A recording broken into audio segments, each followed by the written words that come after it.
this huge game against Seattle. There's Byron. There's Adina in the back. Byron flying the plane here right over Sausalito, and it's a seaplane, so this is legal. We're very low, ahead of 49ers, Seahawks. I mean, what are we, like 10 feet off the ground? This is crazy. There's downtown San Francisco. There's the beautiful San Francisco Bay. I thought that a seaplane was the way to go because the 49ers are heading up to Seattle where they love their seaplanes. And I also thought a seaplane was the way to go because we're approaching the Golden Gate Bridge. And the whole point of this exercise for the 49ers on Saturday evening is going to be to build the bridge back to Fred Warner. He's not going to play in this game, but if the 49ers win, they will have built the bridge back to Warner's return in the NFC Championship game. Maybe against the Rams, which would be in a better weather city down in LA, maybe against the Chicago Bears, where it would not look like this. It is a perfect 70 degrees, and look how still the Golden Gate here is in the Bay Area. You could pan over this way. You can see Byron, big 49ers fan. He's got his hat on. That's great. Niners hat, downtown San Francisco. And this is where I swam one time, and I just really wish that the weather and the water conditions would have been like this when I swam. They call that the washing machine. The water just to the west of the Golden Gate Bridge, because it normally moves around like a washing machine, but not today. Today would have been a good day to swim. It is an awesome day to fly. So we are going to talk 49ers Seahawks. We're going to give you guys a nice view of San Francisco. We're going to fly over the city, and we're probably going to go land in Half Moon Bay. Any questions that you have, we have the Starlink up here, so we've got very, very good reception, and we have amazing, amazing views. I probably should just keep the camera pointed in this direction. Look, we can look out the window at the Golden Gate. It is a picture-perfect day. That is the most photographed bridge in the world. 49ers are touchdown underdogs. But you know what? They were 8.5-point underdogs against the Rams. So bigger underdogs against the Rams in week 5. And guess who flew me down to the game? This guy flew me down to the game, Byron. So the point is that whenever I fly with Byron around the time of a 49ers game where they're underdogs, they're undefeated. They have won. You can see a big boat getting tugged into the bay right here. That is Point Bonita out there. That's where the lighthouse is. Entering the Golden Gate, that's where we started the swim when we swam back through the Golden Gate. And then here, that is Land's End, aptly named. That's the VA hospital on top of Land's End. But the Cliff House and all that stuff in the very edge of San Francisco is going to be at Land's End, and we're going to see the Sunset District and Golden Gate Park. I'm not going to have the camera flipped around on me all too often, but I do want to look at some questions. We're not in Philadelphia anymore. That's true. We're at 99,132 subscribers, so this is kind of the party to get to 100,000 subscribers as we make our turn toward Ocean Beach. You know, the key to this game for the 49ers is going to be, I think with all certainty, to show that they have a better run defense than what they put on tape in Week 18. And they have 3 new defensive starters in this game as well. San Francisco has Eric Kendricks, probably Garrett Wallow, and Marquise Siegel for sure starting at that safety position. So the run defense gave up those 180 yards. Whoa, it's bumpy now. We're getting that Ocean Beach bump. I'm sure we'll see some surfers. Maybe we'll see some great white sharks as we look down. I mean, it is not going to be smooth sailing for the 49ers or smooth flying for this game. You know that there are going to be some bumpy patches just like the one that we hit when they hit Seattle tomorrow. But if they can decently slow the run, then they can maintain control of the game. And in Week 18, the 49ers did not have control of the game by simple virtue of the fact that the Seahawks ran for 180 yards and the 49ers couldn't convert third downs on their side of the ball. I go back to hog the ball. I think that's the ultimate key for San Francisco. You have to hold the ball on third down, and then you have to stop the Seahawks on first and second down, because ultimately that formula puts the game into the hands of Sam Darnold. And we know all about the oblique injury right now, and we know that Darnold is questionable and he's probably going to play. I don't see that as something to obsess over. I see Sam Darnold's playoff track record as something to obsess over. I think that is what the 49ers need to set up in this game. Sam Darnold needs to be on a platform to have to determine this game. Brock Purdy needs to be on a platform to determine this game. And I think if you get both of those things happening, then the 49ers have a distinct advantage against the Seahawks. So here, there is the San Francisco skyline in the distance. You can see Golden Gate Park. That is the Sunset District. We're going to get a very nice flyby out of the right window to the city. I'm sure many of you might be watching down at the Sunset District. There is Ocean Beach and all the avenues in San Francisco. So if you're watching, give us a wave. You can walk out, maybe even get a video of us as we pass by. Here's Golden Gate Park and the Dutch windmill at the very end of it. Now, those windmills at the edge of Golden Gate Park originally were there so they could pump water throughout the whole park. This whole area of San Francisco used to be sand dunes. And it used to be, they called it the Outside Lands. That's what the music festival there is now called. So this was this great project to irrigate the park and turn it into this lush landscape. They had to use the Dutch windmills to pump water through the entire park. Starts at Ocean Beach and goes all the way into Arguello Avenue. Now we've moved on to the Richmond District. And here's Land's End. And, you know, what we've done driving with David by the Cliff House, I think that flying with David, flying with Lombardi above the Cliff House is a little bit better. That used to be a massive swimming complex. The Sutro Baths burned down in the 1970s, and that is Land's End, where you can take your hike. Just last week, we did a driving video around that entire area, but I very much prefer flying as we head back toward the Golden Gate Bridge. So if you make Sam Darnold determine this game, if he can't just sit back and enjoy the luxury of an overpowering run game and an overpowering defense, I think you start to put yourself into a position where the reputation of Sam Darnold is put to the test. And that's what the 49ers need to do. What they need to do is they need to take Sam Darnold into deep water. This right here is deep water. There are great white sharks in this deep water. Sharks take their prey to deep water, and then you see what happens. That's where they figure out if their prey can sink or if it's going to swim. And, wow, we're going over a big, big cargo ship, which is completely empty, right? But that thing just loomed in under us. The analogy of deep water applies to the fourth quarter. If the 49ers can keep this game close within a possession in the fourth quarter to where Darnold needs to make some plays to make the difference for the Seattle Seahawks, that's where you're extremely comfortable, I think, if you're the 49ers. If Darnold makes those plays, then you tip your cap and you say, good job, Sam. You made the plays. Your team was favored. You beat us. That's where house money comes in for San Francisco. That's where this nothing-to-lose mentality comes in for the 49ers. But Sam Darnold and the Seahawks is the number one seed, one of the great teams of all time by all the advanced metrics when you look at especially the way their defense and special teams is playing. They have a lot to lose. And the 49ers have to carry over that almost reckless, nothing-to-lose mentality into this game to make sure that that pressure stays on Darnold and he has failed in certain similar situations in the past. Look at this nice shot of the south tower of the Golden Gate Bridge with the city behind it. That is a shot. You can see Chrissy Field behind the tower, that green strip. That used to be a landing strip for the military back in the day. We are going directly now over the Golden Gate Bridge.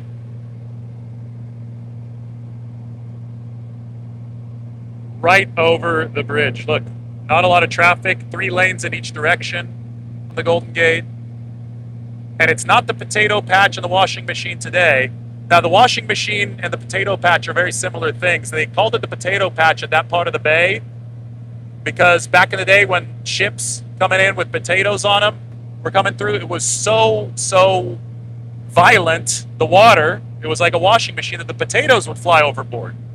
And when the potatoes flew overboard, they just sunk down into the bottom of the bay. So they call that area where it's normally very choppy the potato patch. But today it's like glass. Today I could swim this without getting seasick. And yes, I did get seasick when I swam it a couple years ago. Somebody asking, why don't the 49ers play Evan Anderson? I'm going to start trying to answer some questions here as we approach downtown San Francisco. Well, the issue with the 49ers defensive tackle position and Evan Anderson is that they drafted a couple guys this year in Alfred Collins and CJ West who are better than Evan Anderson, who are, I think, really, really surging for the 49ers. When you talk about run defense for San Francisco, when Alfred Collins and CJ West have been on the field at the same time this year, the 49ers have allowed less than 3 yards per carry. They haven't been on the field together at the same time for all too often, but it's happening more and more for the 49ers. So those guys are developing, and those guys are their draft picks from the 2025 cycle. And I think that San Francisco is very, very bullish about the prospects that they bring to the table. There's the Marina Green right underneath us. They call that a dating app in real time, in real life. That's actually the Marina Safeway, which is called the Dateway. There is Fort Mason. And now we fly over my apartment. This is really cool. We're going to buzz right over my apartment. We can see where I swim, and you can see Ghirardelli Square. There's Galileo High School. And I live like right down there. You guys can also see the rooftop that I've done some shows from down there. This is San Francisco's built on hills, just like Rome, right? You've got Russian Hill, Lombard Street. You can't really see Lombard from this angle. I don't think it's worth checking out from this angle, but we're basically flying like a drone would fly right now over downtown San Francisco. How about the show that we did from Coit Tower the other day? You can see Coit Tower right there at the bottom of the screen. And now here is downtown. And since we're in a seaplane, I guess Byron said that we can go lower than you typically would be able to fly. But this is the 49ers city. This place will go crazy if San Francisco can find a way to beat the Seattle Seahawks and make it to the NFC Championship game and also the Super Bowl coming here to the Bay Area. So many of the events are going to be here in San Francisco. We just flew over North Beach, Washington Square. You can see the church at the very right. Here's downtown San Francisco with the Transamerica Pyramid. And we are just over these skyscrapers. We're going to be right next to these new ones right here. You can tell the ones that really gleam. Those are the new skyscrapers. 181 Fremont. And then we are at about 1,170 feet right now. We are at the exact height of the Salesforce Tower. This is what it would look like from the tallest building west of the Mississippi if you were looking out toward the Golden Gate Bridge. All the Super Bowl media stuff is going to be right beneath me. So you have the Moscone Center, that's the convention center, and that's where all the Super Bowl Radio Row and all that good stuff will be. And then everybody will want to party up in North Beach in the marina, which is looking straight in that direction. Yeah, I can give you guys a traffic update now that we're here. I think we're going to fly over City Hall now. Hopefully I can tilt the camera down low enough so you can see City Hall. It has not been lit up in 49ers colors yet this week, but the War Memorial Performing Arts Center right next to City Hall was last night. There is City Hall, and you guys see the building just to the left of it? That was in red and gold. I posted about it on X the other day. There's a look back to San Francisco and up this way. So, Seattle's a beautiful city as well, but it really doesn't compare. I think there's a little chip on the shoulder in the Pacific Northwest because they don't have this kind of sun-splashed weather and this type of scenic city. They also don't have a football team with 5 Super Bowl trophies. So there's always a little bit of antagonism that comes from the direction of the Seattle Seahawks, but that's okay. And their fans, the 12s. The 49ers have to play the game there. There's that Niners logo on Byron's hat. Doing a great job flying this plane. You can see out toward the beaches, that's where we just were, and across back toward downtown. We talk about the need to stop the run if you are the 49ers. Eric Kendricks is a player who Might be 33 years old, so he's not in his physical prime anymore. But the way that he flows the football, it's like he knows where to go, and he does. He has seen a lot of football. Palace of Fine Arts will host some Super Bowl events, by the way. Beautiful, built for the Pan-Pacific Exposition in the early 1900s. So this whole neighborhood, when you see that domed building, and it looks like Lake Como in Italy, the whole just above it used to look like that. It's unfortunate they didn't keep it, but they built it for the exposition. And they only kept this part, the Palace of Fine Arts, which is one of the cool spots to go in San Francisco. But Eric Kendricks from Fresno, about 3 hours that way, he knows how to play the run because he studies tape, because he's seen a lot of football. I think that his influence on the 49ers has been one, like he cerebrally brought what Fred Warner can bring to the table. Kendricks is not the same kind of athlete as Fred Warner. He's not in his physical prime like Fred Warner, but he is a linebacker who has seen a decade worth of football, who's been an All-Pro. That was back in the 2019 season. And, I mean, he used to lock people down in coverage on Alcatraz right here in front of us, but he might not be great in coverage, but he's good enough to be in the right spot to get a game-winning pass breakup against the Philadelphia Eagles, and he certainly knows where to align himself against the run. Now, speaking of coverage and locking people up, Diomedar Lenoir has not allowed a lot against JSN over the course of his career. He's going to put him on Alcatraz tomorrow.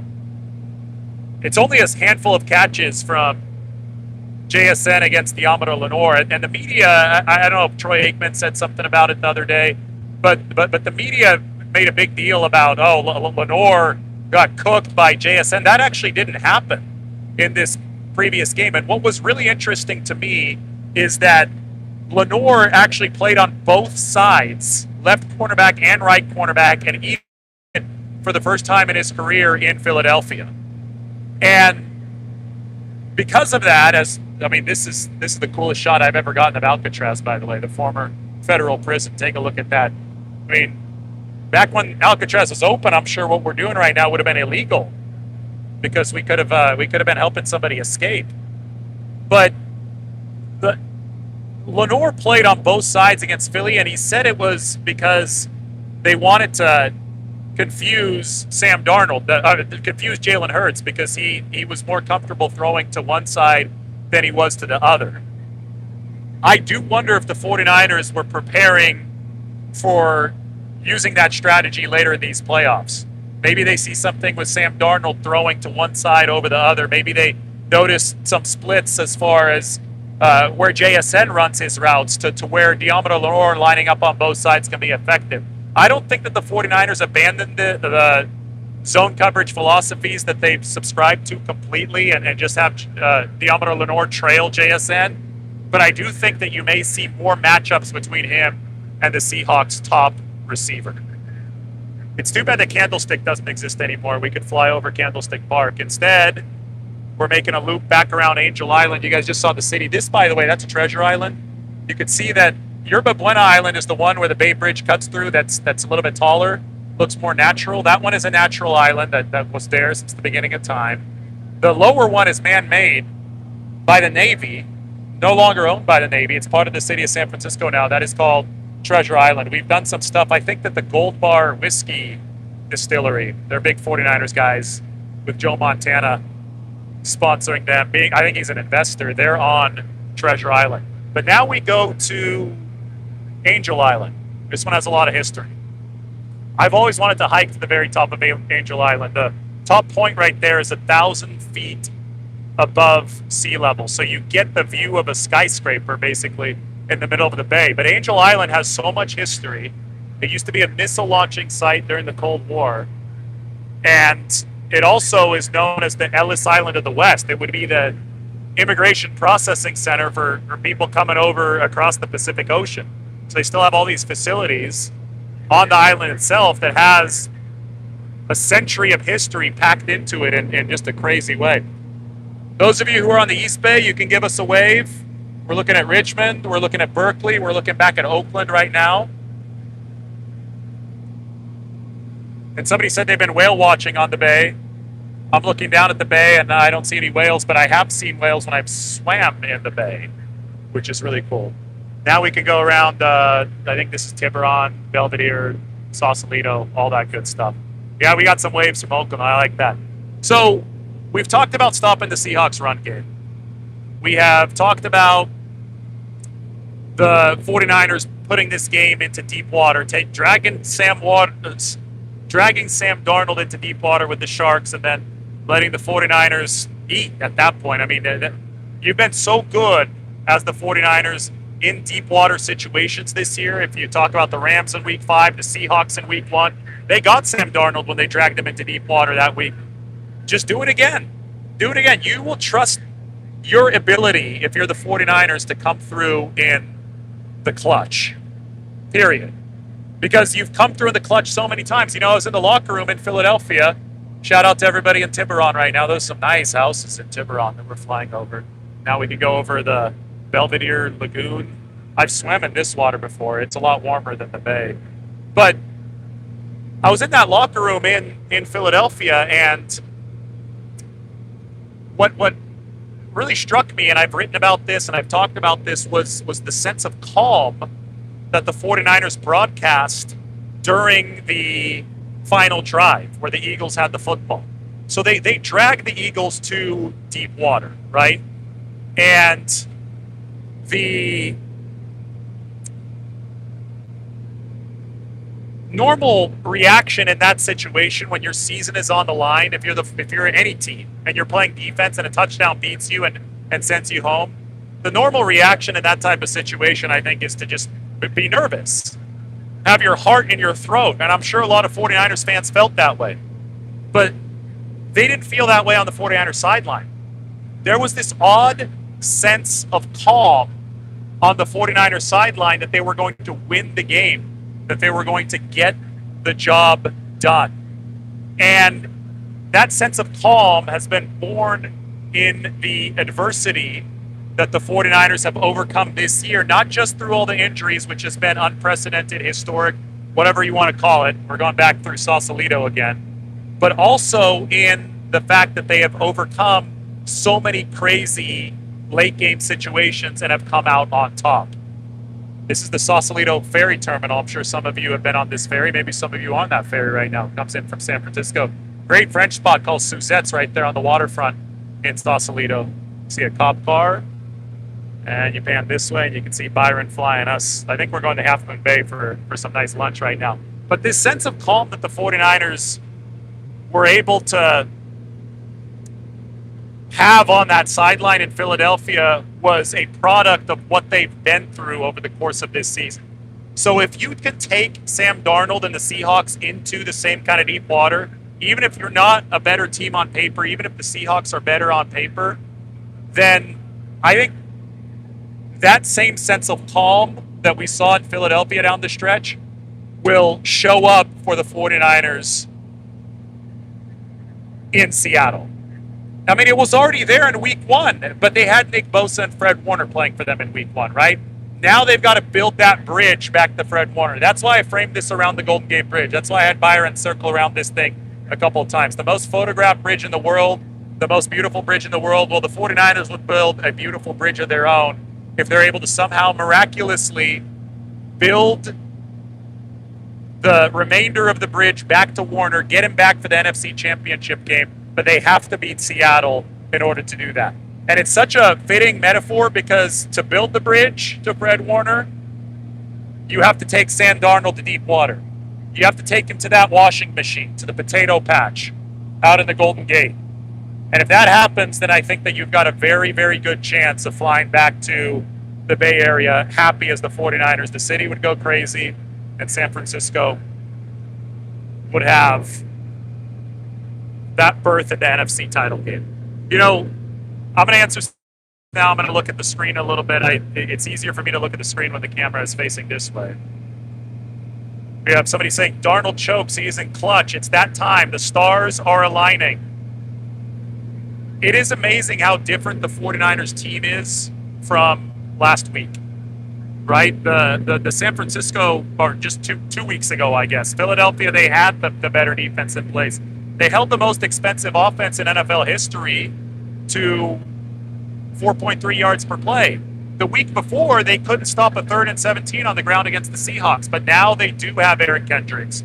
Now they do have Garrett Wallow starting, and those guys seem to play very well with each other. Now they do have that extra speed at the safety position with Marquise Siegel. All right, that's where I swim right there. That is Aquatic Park. You guys can see the curved pier. That's Municipal Pier. So we're kind of protected from the open bay by that pier. There are still sea lions and there's still seals, but hopefully no sharks in there. I have swum out to Alcatraz, though, but you guys can get an idea of where all those swims happen from Aquatic Park out into the bay. Today would be an easy day to go out into the bay. We could do a bridge-to-bridge swim today. Instead, we'll do a bridge-to-bridge flight today as we circle around San Francisco. Who wants to see Byron land this thing? I can't wait to land on the water. I think if we go to Half Moon Bay, we could land on the water. We might even do a little Bay Bridge flyover right now.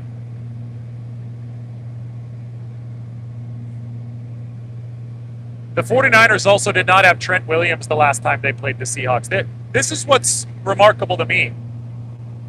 It has been less than 2 weeks since the 49ers lost to Seattle here in the Bay Area.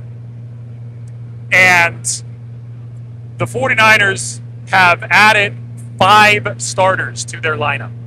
5 starters to their lineup. They have added Eric Kendricks. They've added Garrett Wallow. They've added Marquise Siegel. They've added Ricky Pearsall. I'm assuming he's going to play in this game. And they have added Trent Williams. Also, Upton Stout played on only 39% of the snaps against Seattle in Week 18. So, and Upton Stout might be the 49ers' best defensive player now. Stout is a new age defender based on his size, strength profile, his agility, strength profile. He is a transformative player for the defense if you can trust to keep him on the field for a longer period of time, which I think the 49ers now can. So, I mean, you could look at essentially 5.5 to 6 new players for the 49ers in this game, including very 2 critical ones on offense. And the next thing I want to talk about is spacing for San Francisco's offense. All right, now Byron has given us a really, really nice flyby of Hoyt Tower, a monument dedicated to the city's firefighters when it was built. It's at the top of Telegraph Hill, and then you look straight down and you guys see Washington Square in North Beach. That's the church where Marilyn Monroe and Joe DiMaggio took their wedding photos. Joe DiMaggio was born in this neighborhood, not far from that church. It's called North Beach. That is the Little Italy of San Francisco. That's where I hang out a lot since my last name is Lombardi, just like the trophy. And we're flying right over my house again. That's great. Galileo High School, right underneath us. And now, of course, we will hit the water again. You have all this crowded city, dense area above Russian Hill. That's what the 49ers pass game looked like against Seattle in Week 18. They weren't able to create the space that they needed to create because they didn't have the separation. They didn't have the separation generators that they needed. They hope that it looks a little bit more like the open bay, even though it's going to be tough against the very good Seattle defense. But Ricky Pearsall is a space-making wide receiver. I understand that it would look epically awesome if the 49ers had Brandon Ayuk, but unfortunately, that is not a reality for San Francisco. You need at least one space maker at receiver, and the 49ers didn't have that in Week 18 against the Seahawks, and that's why the math didn't work for the 49ers. Pearsall is questionable, but probably will play. There's no probable designation. I know that we said the same thing ahead of the Week 18 game against Seattle, and it was a surprise that he didn't play, but talking to Ricky, I think he wants to do this for George Kittle. I think the entire 49ers locker room wants to do this for George Kittle. I think there's a very, very good chance that Ricky Pearsall makes a difference in this game just like he did in Week 1. He was literally the guy who tilted the game in Week 1. You know who else can also have a role is Demarcus Robinson. And now, if Demarcus Robinson has the type of impact that he did last week, you're going to have very smooth sailing over the potato patch for the 49ers. You're going to have wide open spaces like the Golden Gate that we're flying over right now. If they can get Demarcus Robinson, has successfully involved, and it's not like he beat chumps at the quarterback position. He beat Quinyon Mitchell for 2 big catches. There's the Legion of Honor Museum in San Francisco. It's a great spot. And now you could actually see Land's End and the Cliff House from the Richmond District. Where are people going to be watching in the Richmond District? Make sure you give us a wave if you're watching right now. But where are you going to be watching on Saturday from the Richmond District? So there could be anybody in Golden Gate Park watching. That's where we're flying over right now. You can see Golden Gate Park actually ends at 49th Avenue, but 49th Avenue is called La Playa, which means the beach. The avenues start in the middle of San Francisco and start 2nd, 3rd, 4th, 5th, 6th, end at 48th, and then truly end at La Playa and the Great Highway. But one can argue that the final avenue is actually 49th Avenue in a city that measures 49 square miles, which is perfect for the San Francisco 49ers. If you're getting the theme here as we fly over 49th Avenue, it is that everything here is 49ers themed, and I'm very crazy about making some good segues. We're hitting some bumpy air, and I think that bumpy air is something that you can expect to hit anytime that you fly over Ocean Beach. It is always, always windy over Ocean Beach. Woo! Struggling a little bit right now. We're on our way down to Half Moon Bay. Who wants to see Byron land this thing? Hopefully it's a smooth landing. And we're going to go get some lunch in Half Moon Bay. I'm ready to answer some questions, though, as we move our way down the Pacific coast. It has been an awesome year, guys. I know that all of you hope that it continues beyond this weekend. It would be a lot of fun if it continued beyond this weekend. But I really wanted to give you guys a treat here of fly over San Francisco, answering some of your questions in this seaplane. We could land this thing on the water, which is really cool. And thank you to everybody for your support of the channel. We are over 99,000. We're trying to get to 100,000. We might hit it on game day. I don't know if you're getting 49ers content flying over San Francisco anywhere else, so you might as well hit that subscribe button right now. People are saying, set up the run with the pass. That is ultimate Bill Walsh stuff. Yes, set up the run with the pass. I think the 49ers are going to have to do that because Seattle did not have to play base defense on a single snap back in Week 18. They're in nickel, and that's Nicky Manworry, who was in the draft class with Upton Stout. Both Upton Stout and Nicky Manworry are new age type of players. They are guys who are strong enough to play the run, but are agile enough to play the pass. And the Seahawks are getting this in droves with Nicky Manworry. It is flexibility unlike any other. They don't have to take their nickel package off the field, and they can still snuff out the run, which is why they are the best run defense in football by a mile, which is why they're a historically good defense. So Upton Stout doesn't do it at that level for the 49ers. He's a slightly different player, right? He's a nickelback. He's not a bigger kind of safety type. But Upton Stout gives the 49ers a versatility that you really haven't seen out of these defenses in quite some time, or even ever, I would say, because they've just now had to start facing these extremely versatile offenses. But Stout had the most bench press reps of any cornerback at the NFL Combine, yet he's only 5'8". So he's extremely strong, but he's also able to stick his nose in there coverage-wise. He can get into the dirty action of the run game with his strength, but he can also fight the pass game with his agility. And I think that his agility is also a benefit against the run game for the 49ers. So Stout playing more than 39% of the snaps in this game, which I think he will. He was out there for about 75 to 80% of the snaps against the Eagles, even though they're a run-heavy team. I think that's going to be massive for San Francisco as far as a step forward defensively. We're starting to get some predictions in here. Somebody says 49ers 35, Seahawks 19. People calling the Seahawks the Sea Chickens. They say the Sea Chickens are going to lose. What are your guys' predictions? Somebody asking if the propellers are really moving. Yeah, the propeller's moving extremely fast. That's an optical illusion. The camera just captures the part of the propeller, and it's a little bit bumpy because we're out over the open Pacific Ocean right now. I gotta try to hold the camera to keep it from bumping too much. And this is a small plane, but I trust Byron, master pilot here. Woohoo! We are bumping right now, fellas. Somebody asked him, am I not going to Seattle? Of course I'm going to Seattle. Why would I not go to Seattle? Byron is captaining this ship just like Kyle Shanahan and Brock Purdy. I did not know how bumpy these things were until we went over the Pacific Ocean, but that's how the wind works.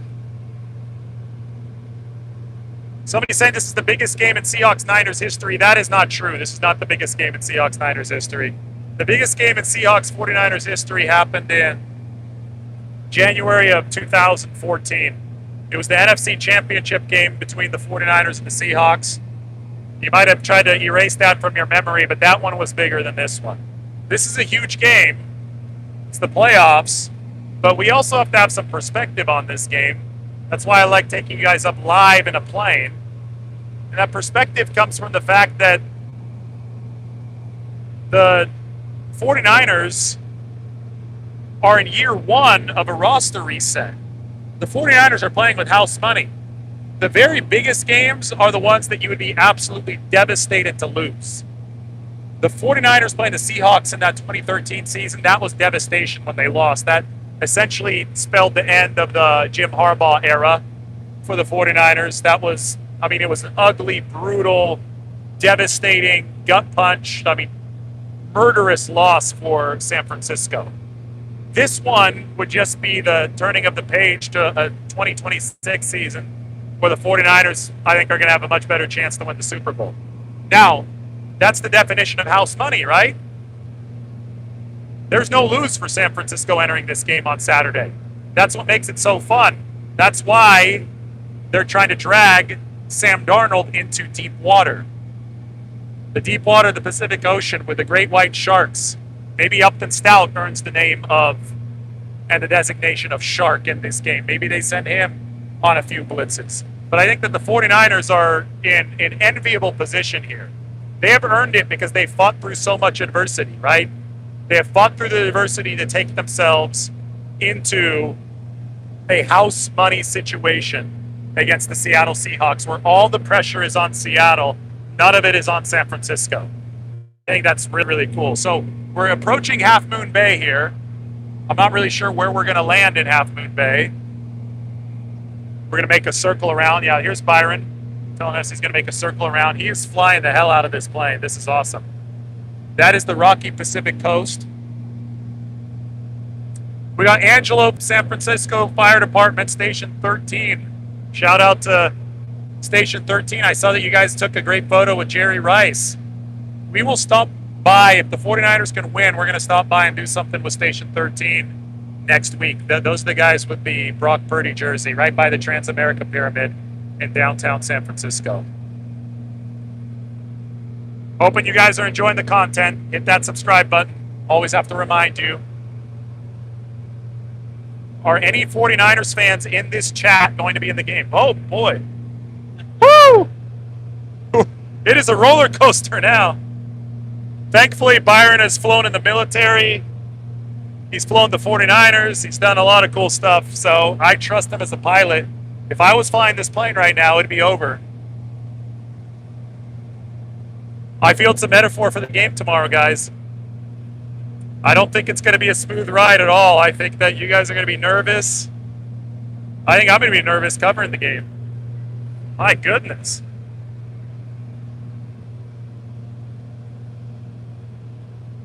Yeah, if you get motion sickness, then you probably don't want to be on a tiny plane like this.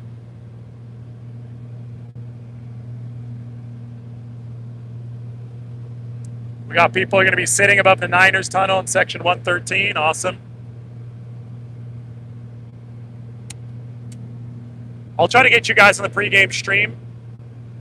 You guys got to call out to me, though. And I'm not sure if I'm going to do it from the field or if I'm going to do it from the stadium tomorrow. Sometimes on the road games, I like to go from the upper deck. All right, Byron's bringing this in for a smooth landing. I think. We're in Half Moon Bay, south of the city. Trying to bring this down for a nice breakfast / lunch. I guess it's what they call brunch.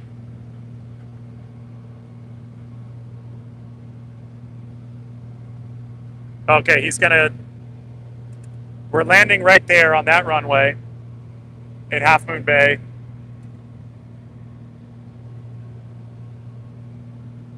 Byron is requesting clearance for landing. And what we're going to do is we're going to loop around and take it to that runway. Byron is getting brunch with me, yes. Any more questions? I'll try to answer one just as we land.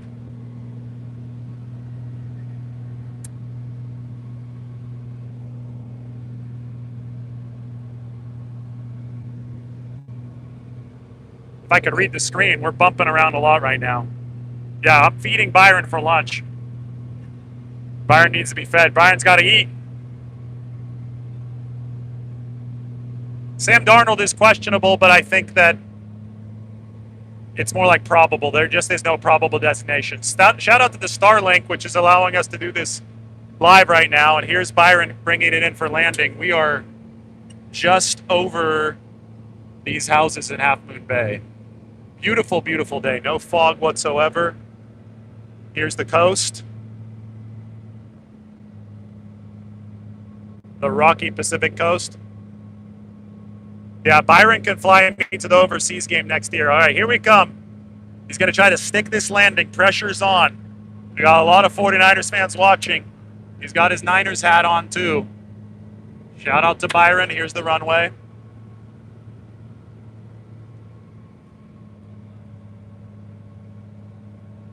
Everybody hold your breath. The landing's always the best part. Oh, he's keeping it smooth. He's keeping it really smooth. This guy's a professional. This guy is a professional.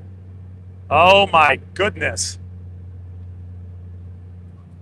And we are on the ground.